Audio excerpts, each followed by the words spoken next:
నెల్లూరులో అవినీతి చేపను అనిసా అధికారులు వలపన్ని పట్టుకున్నారు. ఆదాయానికి మించిన ఆస్తుల ఆరోపణతో నగరపాలక సంస్థ బిల్డింగ్ ఇన్స్పెక్టర్ కృష్ణయ్య ఇంటితో పాటు ఆయన బంధువుల ఇళ్లలో సోదాలు చేశారు. బెంగళూరు, హైదరాబాద్, నెల్లూరులోని ఇళ్లలోనూ విస్తృత సోదాలు చేశారు. 90 లక్షల రూపాయల విలువైన డిపాజిట్లు, 5 లక్షల రూపాయల నగదు, 4 ఇళ్ల ప్లాట్లు, మరికొన్నింటిని తీసుకున్న ముందస్తు చెల్లింపులు, 10 బ్యాంక్ అకౌంట్లు కనుగొన్నారు. కెనరా బ్యాంకులో 77 లక్షల డిపాజిట్లు ఉన్నాయని అనిసా అధికారులు తెలిపారు.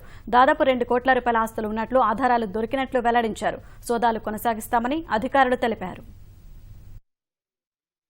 పనిచేస్తున్నటువంటి పోట్ల కృష్ణయ్య అనే అతనికి సంబంధించి తన కుటుంబ సభ్యుల మీద ఉన్న అక్రమాస్తులన్నీ సమాచారం క్రోడీకరించి 7వ తేదీ కేసు రిజిస్టర్ చేయడం జరిగింది. ఏసీబీ కోర్టు నెల్లూరులో వారెంట్లు తీసుకొని ఈరోజు హైదరాబాదు, బెంగళూరు, నెల్లూరులో సర్చెస్ జరుగుతూ ఉన్నాయి. ఫ్లాట్స్ రిజిస్టర్ అయి ఉన్నాయి 1 crore వర్త్ రూపీస్. అలానే ఒక కెనరా బ్యాంకు మల్కాజ్గిరి బ్రాంచ్లో 77 లక్షల రూపాయల ఫిక్స్డ్ డిపాజిట్లు ఉన్నాయి. హెచ్డిఎఫ్సి బ్యాంకు 10 లక్షల రూపాయల ఫిక్స్డ్ డిపాజిట్లు ఉన్నాయి. కొన్ని లావాదేవీలకు సంబంధించినవి ఇవన్నీ కూడా ఎల్సిట్ అవుతా ఉన్నాయి, అనర్త్ చేస్తూ ఉన్నారు టీమ్స్. మనకి ఆ సమాచారం ఇంకా కొన్ని బెడ్రూమ్స్ లాక్లు ఉన్నాయి. ఆ లాక్స్ వాళ్ళని ఫ్యామిలీ మెంబర్స్ని సెక్యూర్ చేసి ఓపెన్ చేయాల్సి ఉంది.